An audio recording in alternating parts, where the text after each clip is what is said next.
राजद्रोह बना अब देशद्रोह। धारा 420 भी हो गई खत्म। जाने नए कानूनों ने क्या क्या बदल डाला। 1 जुलाई से बहुत कुछ बदल गया है। इसके साथ ही देश में 3 नए आपराधिक कानून भी लागू हो गए हैं। अब आईपीसी की जगह भारतीय न्याय संहिता यानी कि बीएनएस, ऐसे ही सीआरपीसी की जगह भारतीय नागरिक सुरक्षा संहिता यानी कि बीएनएसएस, तो वहीं इंडियन एविडेंस एक्ट की जगह भारतीय साक्ष्य अधिनियम यानी कि बीएसए लागू हो गया है। पिछले साल ही संसद में ये तीनों कानून बनाए गए थे। अब नए कानूनों के लागू होने के साथ ही औपनिवेशिक काल के कानूनों का अंत हो गया। नए कानून में आतंकवाद की धारा भी जोड़ी गई है। दरअसल कई ऐसे अपराध थे जिन्हें आईपीसी में परिभाषित नहीं किया गया था।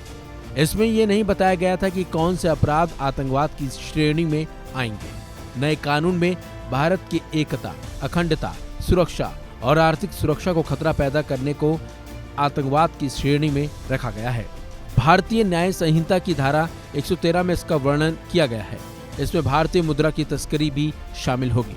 आतंकी गतिविधियों के लिए उम्र कैद या फिर फांसी की सजा भी हो सकती है। इस नए कानून के मुताबिक आतंकी साजिश रचने के लिए 5 साल से लेकर उम्र कैद तक की सजा का प्रावधान है। इसके अलावा आतंकी संगठन से जुड़ने पर उम्र कैद और जुर्माने का प्रावधान है। आतंकियों को छिपाने पर 3 साल से लेकर उम्र कैद की सजा हो सकती है। इसके अलावा जुर्माना भी लगाया जा सकता है। भारतीय न्याय संहिता में राजद्रोह को खत्म कर दिया गया है। वहीं भारत की एकता और अखंडता को खतरा पहुंचाने वाली घटनाओं को देशद्रोह में शामिल किया गया है। इसके लिए बीएनएस की धारा 152 लगाई जाएगी। वहीं आईपीसी में मॉब लिंचिंग का भी जिक्र नहीं था। अब इस अपराध के लिए उम्र कैद से लेकर फांसी तक की सजा हो सकती है। इसे बीएनएस की धारा 103(2) में शामिल किया गया है। आइए जानते हैं कि बीएनएस में आईपीसी की कौन सी धाराएं बदल गई हैं। तो बता दें आपको, आईपीसी में धारा 302 थी जो वो बीएनएस में धारा 101 हो गई है। जान लेने की कोशिश का मुकदमा जो धारा 307 के तहत दर्ज होता था, अब धारा 109 के तहत दर्ज होगा। गैर इरादतन जान लेने के लिए धारा 105 लागू होगी जो कि आईपीसी में धारा 304 थी।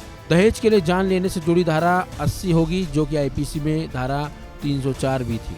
चोरी के लिए अब धारा 303 में मुकदमा दर्ज किया जाएगा। आईपीसी के तहत 379 में चोरी का मुकदमा दर्ज होता था। इसी तरह दुष्कर्म की धारा 376 से बदलकर अब 64 हो गई है। छेड़छाड़ का मुकदमा धारा 74 के तहत दर्ज होगा। धोखाधड़ी का केस धारा 420 की जगह अब 318 के तहत दर्ज होगा। लापरवाही से जान जाने का मामला धारा 106 के अंतर्गत आएगा जो कि पहले 304A में आता था। आपराधिक षड्यंत्र के लिए धारा 120B की जगह धारा 61 लागू होगी। मानहानि के लिए धारा 499 से 500 की जगह अब 356 लागू होगी। लूट और डकैती के लिए धारा 309 और धारा 310 होगी लागू। जुलाई से अब इन नए कानूनों के तहत ही अब कार्रवाई होगी और मामले भी दर्ज होंगे। फिलहाल इस खबर में बस इतना ही। अपडेट्स के लिए बने रहिए वन इंडिया हिंदी के साथ।